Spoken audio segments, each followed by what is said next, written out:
स्वागत है आपका स्कूल राज थ्योरी में। आज हम आरंभ करने जा रहे हैं कक्षा 8 की विज्ञान का 7वां अध्याय पौधे एवं जंतुओं का संरक्षण। इससे पहले हमने 6 अध्याय देख लिए हैं और उसके प्रश्नोत्तर भी किए हैं।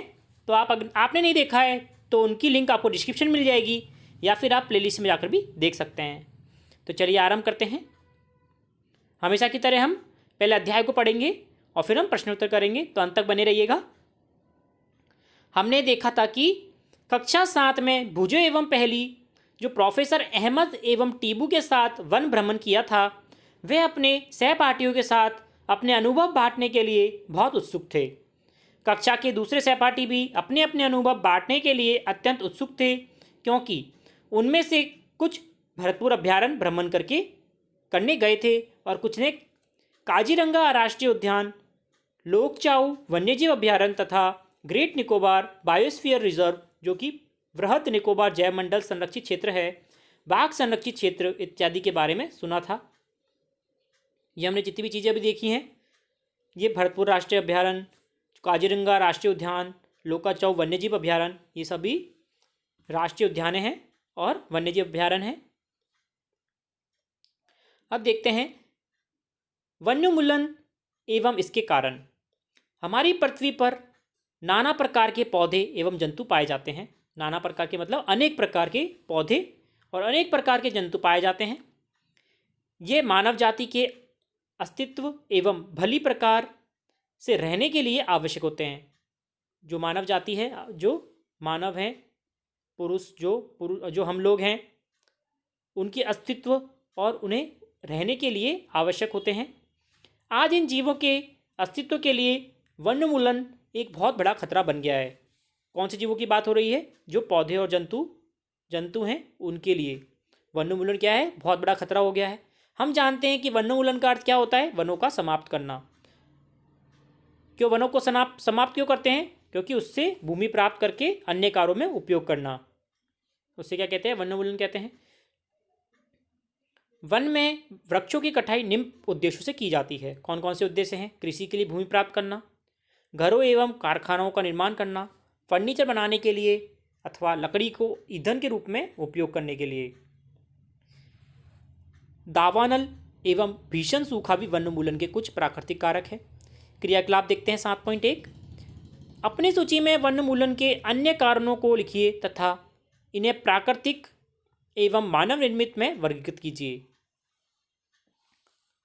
आपको अपनी सूची बनानी है जिसमें वन्योन्मूलन के और दूसरे कारण लिखने हैं। वन क्यों समाप्त हो रहे हैं और वो प्राकृतिक हैं या फिर मानव निर्मित हैं। वन्योन्मूलन के परिणाम, वन्योन्मूलन से क्या क्या हो रहा है वह देखते हैं। पहली एवं भुजो ने वन्योन्मूलन के परिणाम याद करने का प्रयास किया। उन्होंने स्मरण है कि वन्योन्मूलन से पृथ्वी पर ताप एवं प्रदूषण के स्तर में वृद्धि होती है। ताप में क्यों होगी वृद्धि और प्रदूषण में क्यों होगी? क्योंकि हम पेड़ों को काट रहे हैं, तो ऑक्सीजन जो कार्बन डाइऑक्साइड है वह वनों में जाता है, वृक्षों के पास, और वे ऑक्सीजन छोड़ते हैं।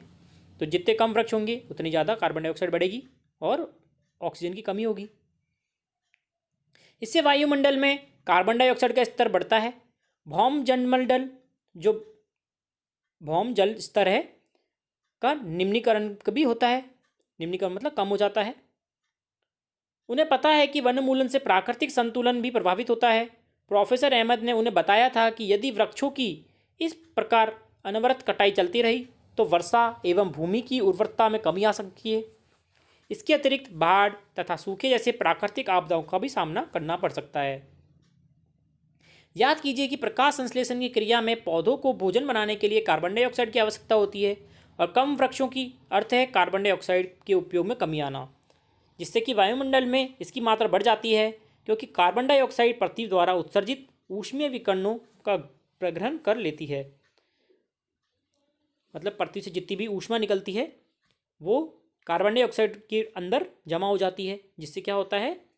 अपनी पृथ्वी का जो ऊष्मानीय जो भार होता है वह बढ़ जाता है। अतः इसकी मात्रा में वृद्धि का परिणाम स्वरूप विश्व उष्णन है। मतलब कि विश्व उष्णन का मतलब होता है गर्म हो जाना पृथ्वी का, जिससे क्या होता है? पहाड़ पिघलने लगते हैं, बर्फीले पहाड़ पिघलने लगते हैं और समुद्र का जल स्तर बढ़ जाता है, जिससे बाढ़ की आशंका रहती है तटीय इलाकों में। पृथ्वी के ताप में वृद्धि के जल चक्र का संतुलन बिगड़ता है और वर्षा दर में कमी आती है, जिसके कारण सूखा पड़ता है। मृदा के गुणों में परिवर्तन आने का भी मुख्य कारण वनोन्मूलन है। किसी क्षेत्र की मृदा के भौतिक गुणों पर वृक्षारोपण और वनस्पति का प्रभाव पड़ता है। कक्षा 7 को इसका स्मरण कीजिए कि वृक्ष किस प्रकार मृदा अपरदन को रोकते हैं। जितने ज़्यादा वृक्ष होंगे उतना कम मृदा अपरदन होता है, जिससे कि उपजाऊ भूमि उपजाऊ रहती है। भूमि पर वृक्षों की कमी होने पर मृदा अपरदन अधिक होता है। मृदा की ऊपरी परत हटाने से नीचे के कठोर चट्टानें दिखाई देने लगती हैं। इससे मृदा में ह्यूमस की कमी हो जाती है और तथा इसकी उर्वरता भी अपेक्षाकृत कम हो जाती है। उर्वरता मतलब जो उसके अंदर पोषक तत्व हैं जिससे कि पेड़ उगते हैं या पौधे लगते हैं या फिर फसलें उगती हैं, वे कम हो जाती हैं। धीरे धीरे उर्वर भूमि मरुस्थल में परिवर्तित हो जाती है। इससे मरुस्थलीकरण कहते हैं। मरुस्थलीकरण किसे कहते हैं आपको समझ में आया होगा। वनोन्मूलन से मृदा की जल धारण क्षमता तथा भूमि की ऊपरी सतह से जल के नीचे की ओर अंतःसंवरण की विपरीत प्रभाव पड़ता है। वनोन्मूलन से मृदा का जो जल धारण क्षमता होती है और जो जल सोखने की क्षमता होती है वह कम हो जाती है, जिसके परिणाम स्वरूप बाढ़ आती है। मृदा के अन्य गुण हैं जैसे कि पोषक तत्व गठन तथा वनोन्मूलन के कारण प्रभावित होते हैं। हमने कक्षा 7 में पढ़ा था कि वनों से हमें अनेक प्रकार के उत्पाद प्राप्त होते हैं। इन उत्पादों की सूची बनानी है, हमें वनों से क्या क्या मिलता है। यदि हम वृक्षों की निरंतर कटाई करते रहे तो क्या हम इन उत्पादों की कमी का सामना करना पड़ सकता है, वह आपको लिखना है। अगला है वन एवं वन्य प्राणियों का संरक्षण। वनोन्मूलन के प्रभाव जानने के पश्चात पहली एवं बूझो चिंतित थे। वे प्रोफेसर अहमद के पास गए तथा उन्होंने पूछा कि वन एवं वन्य प्राणियों को किस प्रकार बचाया जा सकता है। प्रोफेसर अहमद ने पहली एवं बूझो को एवं उनके जो अनेक सहपाठी थे के लिए जैव मंडल संरक्षित क्षेत्र में भ्रमण का आयोजन किया। जहाँ जैव मंडल संरक्षित क्षेत्र कहाँ होते हैं, जहाँ पे हम पेड़ों की कटाई नहीं कर सकते और वहाँ के वन्यजीव सुरक्षित रहते हैं।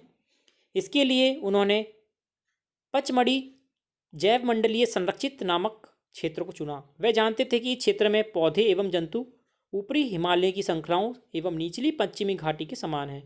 प्रोफेसर अहमद का विश्वास है कि इस क्षेत्र में जैव विविधता अनूठी है, मतलब कि ज़्यादा है। उन्होंने वन कर्मचारी श्री माधव जी से जैव मंडलीय संरक्षित क्षेत्र में बच्चों के मार्गदर्शन करने का अनुरोध किया। उन्होंने बताया कि जैविक महत्व के क्षेत्रों का संरक्षण हमारी राष्ट्रीय परंपरा का एक भाग है। जैव मंडल पृथ्वी का वह भाग होता है जिसमें सजीव पाए जाते हैं अथवा जीवन यापन के योग्य हों।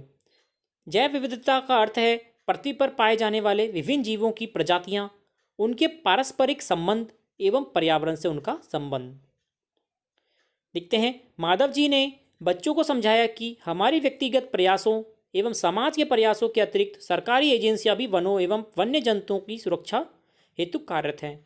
सरकार उनकी सुरक्षा और संरक्षण हेतु नियम, विधियां और नीतियां बनाती हैं। वन्य जंतु अभयारण्य, राष्ट्रीय उद्यान, जैव मंडल संरक्षित क्षेत्र इत्यादि पौधों और जंतुओं के लिए संरक्षित एवं सुरक्षित हैं।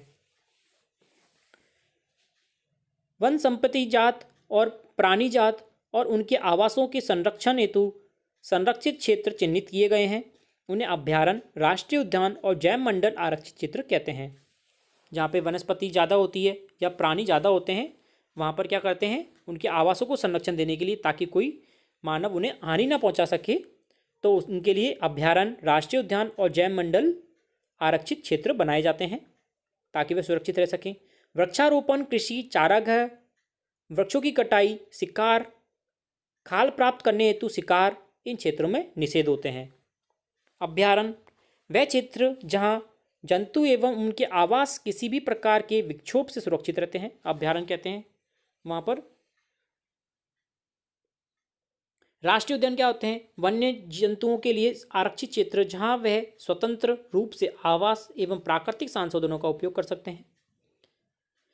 जैव मंडल आरक्षित क्षेत्र वन्य जीवन, पौधों और जंतु संसाधनों और उस क्षेत्र के आदिवासियों के पारंपरिक ढंग से जीवन यापन हेतु विशाल संरक्षित क्षेत्र होता है। अगला देखते हैं क्रियाकलाप 7.3। अपने जिले, प्रदेश और देश के राष्ट्रीय उद्यान, वन्य जंतु अभ्यारण्य एवं जैव मंडल आरक्षित क्षेत्रों की संख्या ज्ञात करनी है आपको।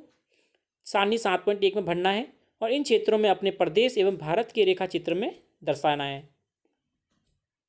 सारणी 7.1 है, मेरे जिले में कितने हैं, फिर मेरे प्रदेश में कितने हैं और मेरे देश में कितने हैं, आपको ये सारी चीज़ें लिखनी है। अगला है जैव मंडल आरक्षण। प्रोफेसर अहमद एवं माधव जी के साथ बच्चों ने जैव मंडल आरक्षित क्षेत्र में प्रवेश किया। माधव जी ने समझाया कि जैव विविधता के संरक्षण के उद्देश्य से जैव मंडल आरक्षित क्षेत्र बनाए गए हैं। किसकी? जैव विविधता की संरक्षण के लिए, ताकि वहाँ पे जो प्राणी निवास करते हैं वे आराम से रह सकें, इनके लिए संरक्षण क्षेत्र बनाए जाते हैं, जिस जैव मंडल आरक्षित क्षेत्र कहते हैं। जैसा कि आप जानते हैं कि जैव विविधता का अर्थ होता है किसी क्षेत्र विशेष में पाए जाने वाले सभी पौधे, जंतु, सूक्ष्मजीव व विभिन्न प्रजातियाँ। किसी क्षेत्र का जैव मंडल आरक्षित क्षेत्र उस क्षेत्र की जैव विविधता एवं संस्कृति को बनाए रखने में सहायक होता है। किसी जैव मंडल आरक्षित क्षेत्र के अंतर्गत अन्य संरक्षित क्षेत्र भी हो सकते हैं। पंचमढ़ी जैव मंडल आरक्षित क्षेत्र में सतपुड़ा नामक एक राष्ट्रीय उद्यान है तथा बोरी एवं पचमढ़ी नामक 2 वन्य जंतु अभ्यारण्य भी मिलते हैं, जो कि चित्र 1.7.1 में दिखाए गए हैं। पंचमढ़ी जैव आरक्षित क्षेत्र ये पूरा आरक्षित क्षेत्र है, जिसमें राष्ट्रीय उद्यान भी है, अभ्यारण्य भी है और संरक्षित क्षेत्र भी है। क्रियाकलाप 7.4 देखते हैं। आपके अपने क्षेत्र में जैव विविधता को विभोजित करने वाले कारकों की सूची बनानी है। इनमें से कुछ क्रियाकलाप अनजाने में ही जैव विविधता में विक्षोभ उत्पन्न कर सकते हैं। मनुष्य की इन गतिविधियों की सूची बनानी है और इन्हें कैसे रोका जा सकता है। अपनी कक्षा में इसकी चर्चा करनी है और इसके संक्षिप्त रिपोर्ट कॉपी में नोट करनी है आपको। अगला देखते हैं पेड़ पौधे एवं जीव जंतु। बच्चों ने भ्रमण करते हुए जैव मंडल आरक्षित क्षेत्र की हरियाली संपदा की प्रशंसा की। वे लंबे सागौन, जो टीक के वृक्ष होते हैं, एवं प्राणियों को देखकर प्रसन्न थे। पहेली ने अचानक एक खरगोश देखा, उसे पकड़ने का प्रयास किया। वह उसके पीछे दौड़ने लगी। प्रोफेसर अहमद ने उसे रोका। उन्होंने समझाया कि जंतु अपने आवास में प्रसन्न रहते हैं, हमें उन्हें परेशान नहीं करना चाहिए। माधव जी ने समझाया कि कुछ जंतु एवं पौधे एक क्षेत्र विशेष में पाए जाते हैं। इसी विशेष क्षेत्र में पाए जाने वाले पेड़ पौधों उस क्षेत्र के वनस्पति जात एवं जीव जंतु प्राणी जात कहलाते हैं। साल, सागौन, आम, जामुन, सिल्वर फर्न, अर्जुन इत्यादि वनस्पति जात हैं तथा चिंकारा, नीलगाय, बार्किंग, हिरन, चीतल, तेंदुआ, जंगली कुत्ता, भेड़िया इत्यादि पंचमढ़ी जैव मंडलीय आरक्षित क्षेत्र के प्राणी जात हैं। जो हम चित्र में देख रहे हैं, जंगली कुत्ता, चीतल, भेड़िया, तेंदुआ, फर्न और जामुन के पेड़ दिख रहे हैं। अगला देखते हैं 7.5। अपने स्थानीय क्षेत्र के वनस्पति जात और प्राणी जात की पहचान करनी है और उन्हें हमें सूची बनानी है। अगला है विशेष क्षेत्रीय प्रजाति। बच्चे शीघ्र ही शांतिपूर्वक गहरे वन में प्रविष्ट हो गए, मतलब प्रवेश कर गए। बच्चे एक विशालकाय गिलहरी को देखकर अचंभित रह गए कि इस गिलहरी की एक लंबी फरदार पूंछ है। वह इसके विषय में जानने के लिए बहुत उत्सुक थे। माधव जी ने बताया कि इसे विशाल गिलहरी कहते हैं और यह यहाँ की विशेष क्षेत्रीय स्पीसीज है, मतलब कि यहाँ की रहने वाली विशेष जीव हैं। पौधों एवं जंतुओं की वह स्पीसीज जो किसी क्षेत्र विशेष में विशिष्ट रूप से पाई जाती है वह विशेष क्षेत्रीय स्पीसीज कहते हैं, मतलब कि इसी इलाके में पाई जाती है वह, यह किसी अन्य क्षेत्र में प्राकृतिक रूप से नहीं पाई जाती। किसी विशेष प्रकार का पौधा या जंतु किसी विशेष क्षेत्र, राज्य अथवा देश के विशेष क्षेत्रीय हो सकते हैं। माधव जी ने पंचमढ़ी जैव मंडलीय आरक्षित क्षेत्र में स्थित साल और जंगली आम के पेड़ को देखकर विशेष क्षेत्रीय वनस्पति जगत का उदाहरण दिया। विशन, जो भारतीय विशाल गिलहरी का चित्र 7.3 बी में हम देख रहे हैं,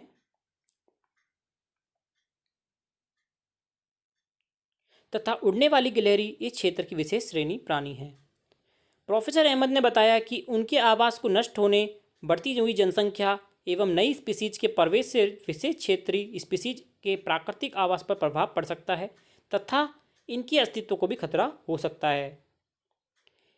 स्पीसीज सजीवों की समष्टि का वह समूह है जो कि दूसरे से अंतर्जनन करने में सक्षम होते हैं।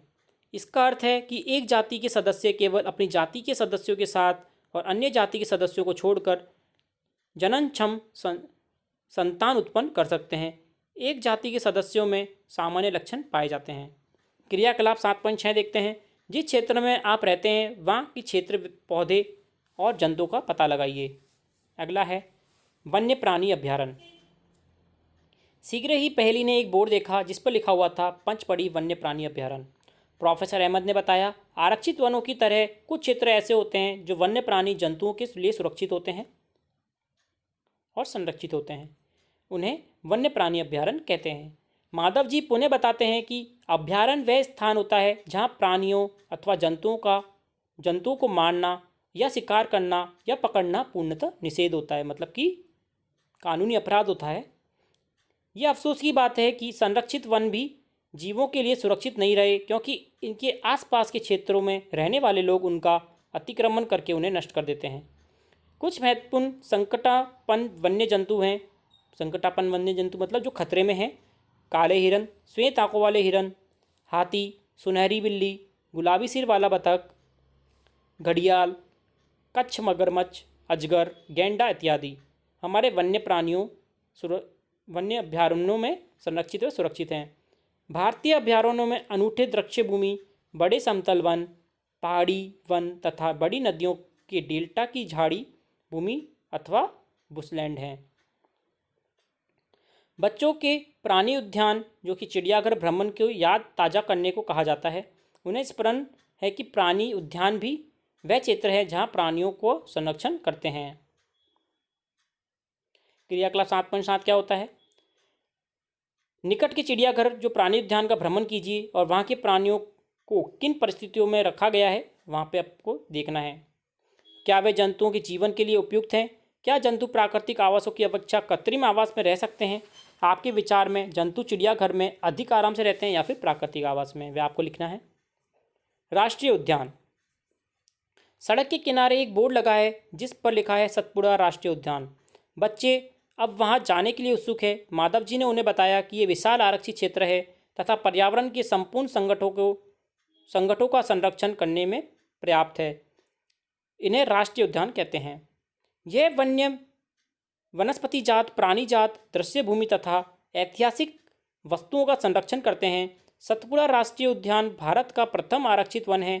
सर्वोत्तम किस्म की टीक, जो सागौन, इस वन में मिलती है। सतपुड़ा राष्ट्रीय उद्यान की चट्टानों में आवास शरण भी स्थित है।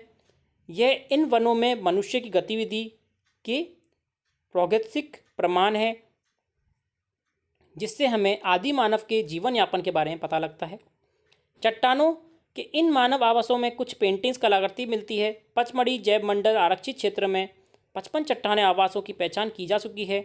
जंतु एवं मनुष्यों को इन कलाकृतियों में लड़ते हुए, शिकार, नृत्य, वाद्य यंत्रों को बजाते हुए दर्शाया गया है। आज भी अनेक आदिवासी जंगल में रहते हैं। जैसे बच्चे आगे बढ़े, उन्होंने एक बोर्ड दिखाई दिया जिस पर लिखा था सतपुड़ा बाघ आरक्षित क्षेत्र। माधव जी बताते हैं कि हमारी सरकार ने बाघों को संरक्षण देने हेतु प्रोजेक्ट टाइगर अथवा बाघ परियोजना लागू की है। इस परियोजना का उद्देश्य है अपने देश में बाघों को उत्तरजीविता एवं संवर्धन करना, मतलब उन्हें बचाए रखना और उन्हें पालन पोषण के लिए सुरक्षित आवास देना। चित्र 7.4 में हम बाघ देख रहे हैं, 7.5 में जंगली भैंसा, 7.6 में बारहसिंगा। बाघ उन स्पीसीज में से एक है जो धीरे धीरे वनों में से विलुप्त हो रहे हैं, परंतु सतपुड़ा आरक्षित क्षेत्रों में बाघों की संख्या वृद्धि हुई है। अतः यह संरक्षण का अनूठा उदाहरण है।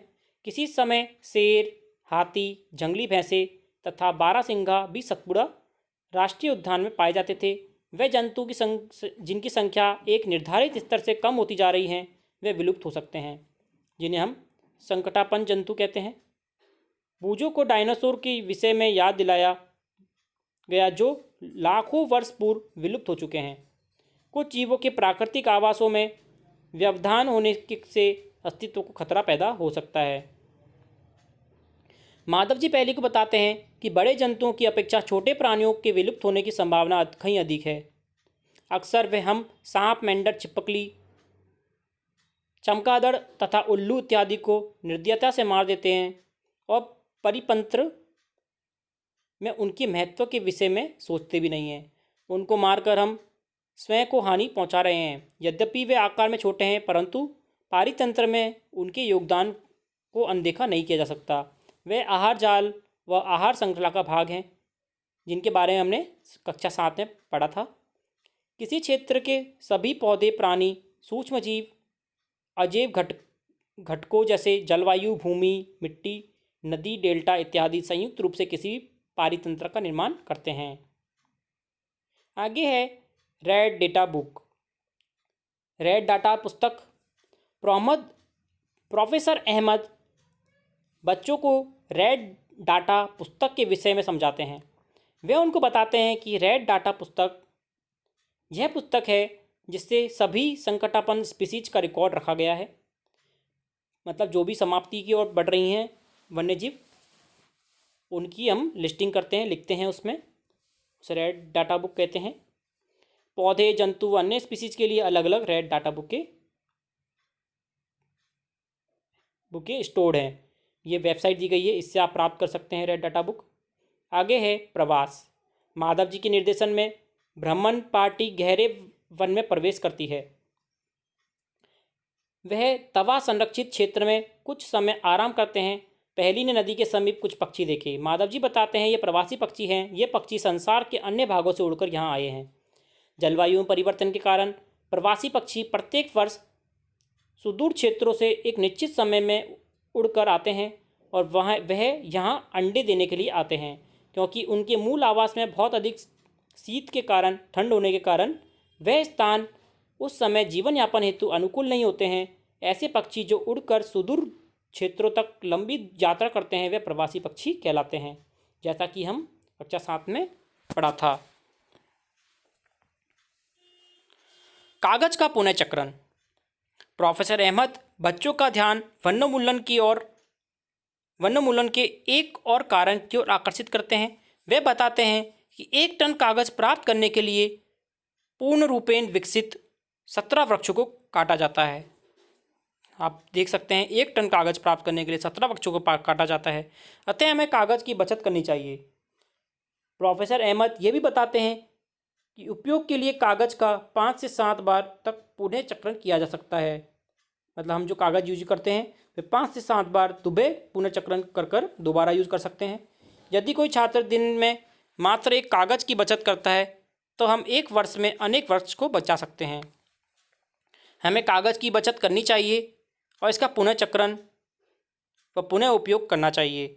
इसके द्वारा हम न केवल वृक्षों को बचाएंगे वरन कागज उत्पादन के उपयोग में आने वाले जल एवं ऊर्जा की बचत कर सकते हैं। इसी के साथ साथ कागज उत्पादन के उपयोग में आने वाले हानिकारक रसायनों में भी कमी आएगी।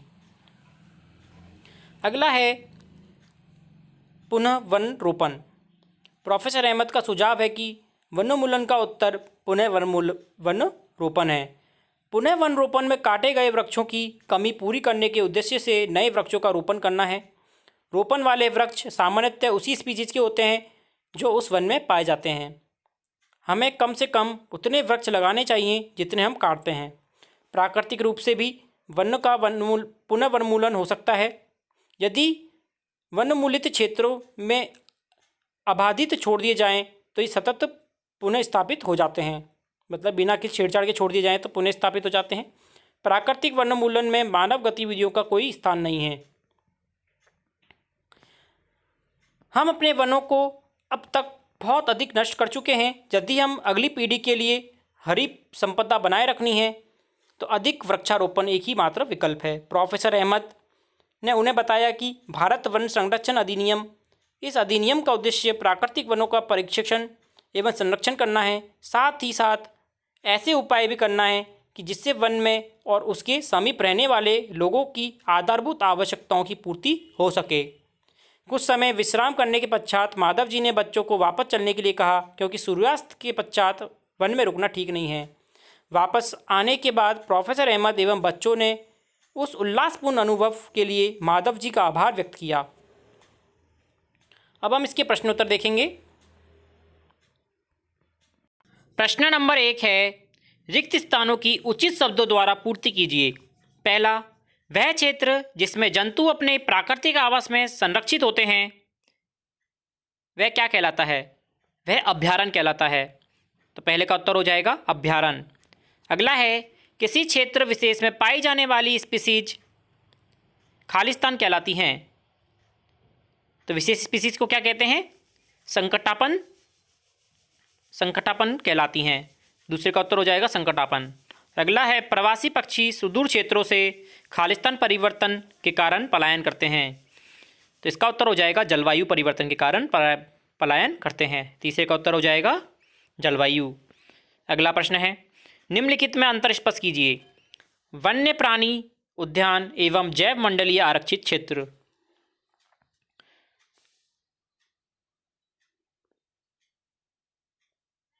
वन्य प्राणी उद्यान, वनों की तरह कुछ ऐसे क्षेत्र भी होते हैं जहां वन्य प्राणी जो जंतु परिरक्षित एवं संरक्षित रहते हैं, यह वन्य प्राणी उद्यान कहलाते हैं। जैव मंडलीय आरक्षित क्षेत्र, वन्य जीवन, पौधों और जंतु संसाधनों और उस क्षेत्र के आदिवासियों के पारंपरिक ढंग से जीवन यापन के लिए ये आरक्षित क्षेत्र होता है, जिसे हम क्या कहते हैं? जैव मंडलीय आरक्षित क्षेत्र। अगला है, चिड़ियाघर एवं अभयारण्य। चिड़ियाघर मानव निर्माण द्वारा कृत्रिम आवास जिसमें विभिन्न प्रकार के जीव जंतुओं को रखा जाता है, उसे चिड़ियाघर कहते हैं। चिड़ियाघर में वन्य प्राणी अपनी इच्छा से भ्रमण नहीं कर सकते। इनमें अधिकतर जीव पिंजरों में कैद होते हैं। अभयारण्य वह स्थान होता है जहाँ जंतु एवं उनके आवास किसी भी प्रकार के विक्षोभ से पूरी तरह सुरक्षित होते हैं। अभयारण्य जंतुओं को एक प्राकृतिक आवास प्रदान करता है जिसमें कोई भी जीव अपनी इच्छा से भ्रमण कर सकता है। इसमें जीव किसी प्रकार से कैद नहीं होता है, वह आरामदायक एवं सुरक्षित आवास में रहता है। अगला है, संकटापन एवं विलुप्त स्पीसीज। संकटापन स्पीसीज वह स्पीसीज जो लुप्त होने के कगार पर है, संकटापन स्पीसीज कहलाती हैं, जैसे कि सफ़ेद चीता, शेर, हाथी, जंगली भैंसे आदि। विलुप्त स्पीसीज वह स्पीसीज जो विलुप्त हो चुकी हैं, विलुप्त स्पीसीज कहलाती हैं, जैसे कि डायनासोर। अगला है, वनस्पति जात एवं प्राणी जात। वनस्पति जात किसी क्षेत्र विशेष में पाए जाने वाले पेड़ पौधे उस क्षेत्र की वनस्पति जात कहलाते हैं। प्राणी जात किसी क्षेत्र विशेष में पाए जाने वाले जीव जंतु उस क्षेत्र के प्राणी जात कहलाते हैं। अगला प्रश्न तीसरा है, वन्यमूलन का निम्न पर क्या प्रभाव पड़ता है, चर्चा कीजिए। वन्य प्राणियों पर वन्यमूलन का प्रभाव, वन्यमूलन से लगातार वन क्षेत्र समाप्त होते जा रहे हैं, जिससे वन्य प्राणियों का आवास क्षेत्र भी समाप्त होता जा रहा है।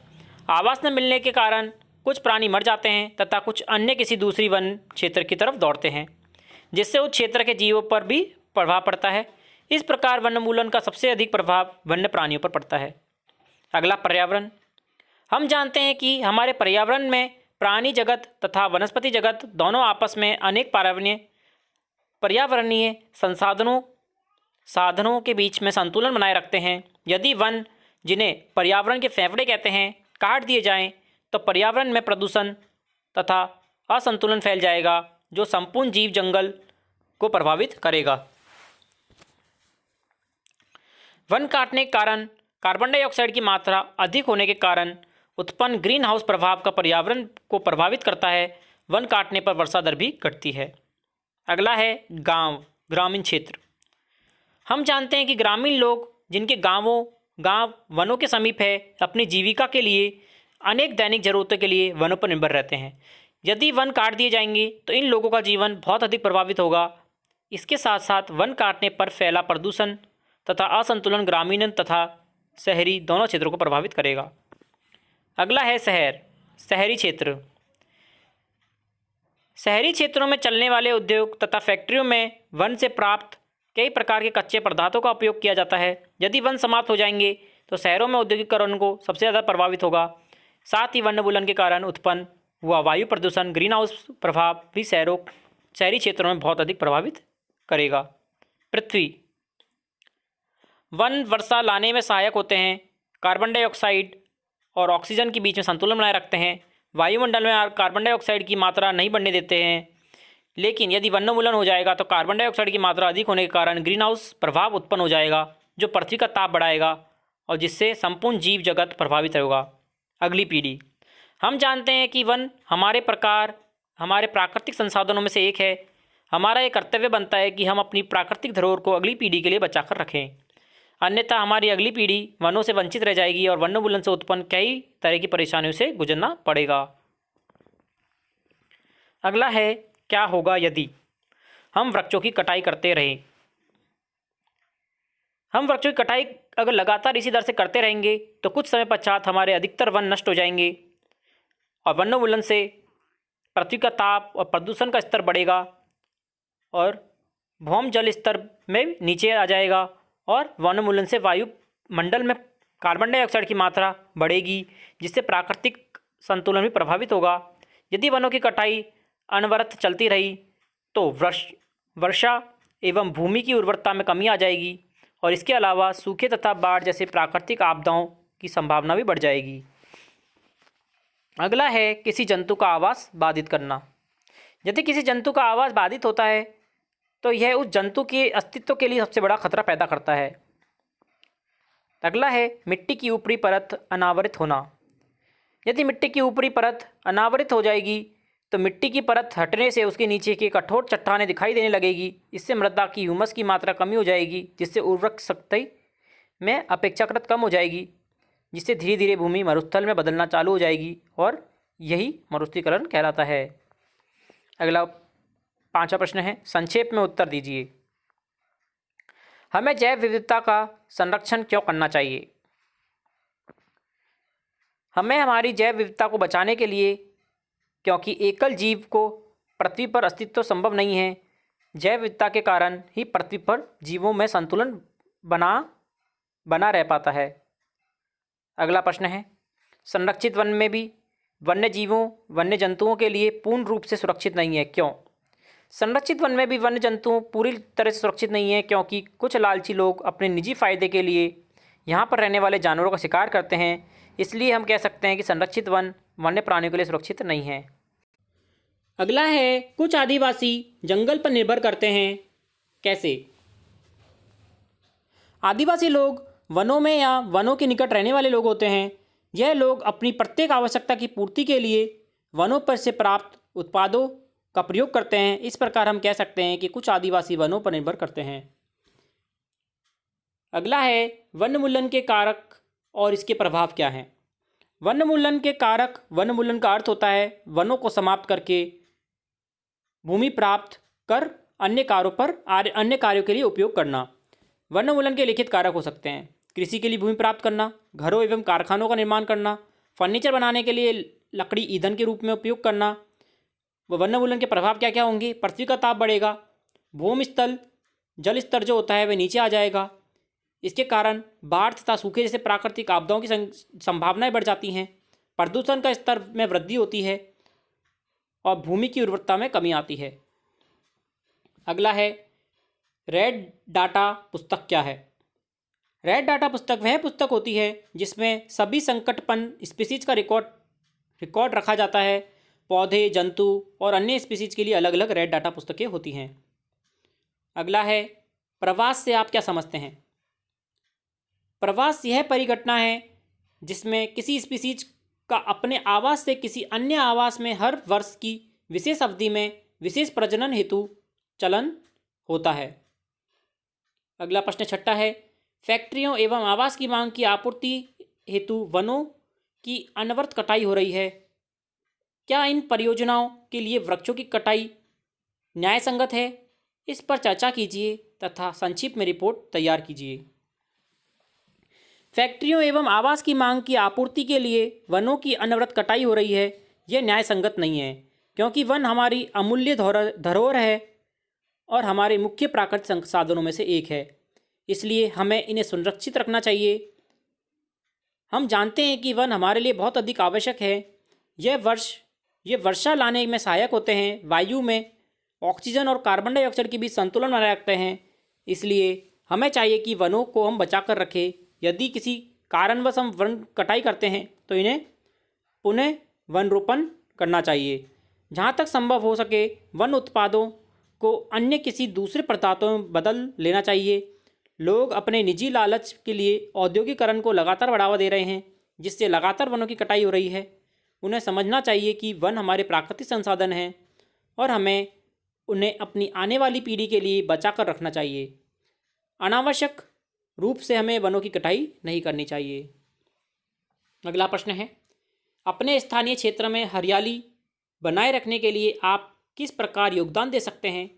अपने द्वारा की जाने वाली क्रियाओं की सूची तैयार कीजिए। अपने स्थानीय क्षेत्रों में हरियाली बनाए रखने के लिए हम निम्न प्रकार से योगदान दे सकते हैं। अधिक से अधिक पेड़ लगाकर, सड़कों के किनारे पेड़ लगाकर, कम से कम पेड़ों की कटाई करके, पार्क आदि बनवाकर, कागज बचाकर और लोगों को अधिक वृक्षारोपण के लिए जागरूक करके। अगला प्रश्न है, वनोन्मूलन से वर्षा दर किस प्रकार कम हुई है, समझाइए। वनों के विनाश के कारण कार्बन डाइऑक्साइड के उपयोग में कमी आई है, जिससे वायुमंडल में इसकी मात्रा बढ़ गई है। क्योंकि कार्बन डाइऑक्साइड पृथ्वी द्वारा उत्सर्जित ऊष्मीय विकिरणों को अवशोषित कर लेती है, अतः इसकी मात्रा कम होने के कारण विश्व उन्नयन हो रहा है। पृथ्वी के ताप में वृद्धि के कारण जल चक्र का संतुलन बिगड़ गया है, जिससे वर्षा की दर में कमी आई है। अगला प्रश्न है, अपने राज्य के राष्ट्रीय उद्यानों के विषय में सूचना एकत्र करिए। ये आपको स्वयं करना है। नेट पे आप डालेंगे आपके राष्ट्रीय उद्यान कौन कौन से हैं, तो आपको ये देखने हैं कौन कौन से हैं और उसको मानचित्र में आपको दर्शाना है। अगला प्रश्न है, हमें कागज़ की बचत क्यों करनी चाहिए और उन कार्यों की सूची बनाइए जिनके द्वारा आप कागज़ की बचत कर सकते हैं। हमें कागज़ की बचत वनों को बचाने के लिए करनी चाहिए। लगभग 1 टन कागज़ बनाने के लिए 17 वृक्षों की आवश्यकता होती है। कागज़ की बचत से हम वनों के साथ साथ हानिकारक रासायनों, पदार्थ तथा ऊर्जा जो इसको बनाने में प्रयुक्त की जाती है उसे बचाते हैं। अतः निम्नलिखित कार्यों द्वारा हम कागज़ की बचत की जा सकती है। पुनः उपयोग, जन जागरूकता अभियान चलाकर, पुनः चक्रण, वित्तीय व्यत्यता से उपयोग। नीचे पहली दी गई है, वे आपको करनी है। आशा करता हूँ आपको समझ में आया होगा। अगर आपको और भी कुछ चीज़ों की प्रॉब्लम होती है या फिर आपको समझ में नहीं आता तो आप कमेंट कर सकते हैं। अगर आपने चैनल को सब्सक्राइब नहीं किया है तो चैनल को सब्सक्राइब जरूर कर लें। इसी प्रकार बढ़ते रहें और पढ़ते रहें। धन्यवाद।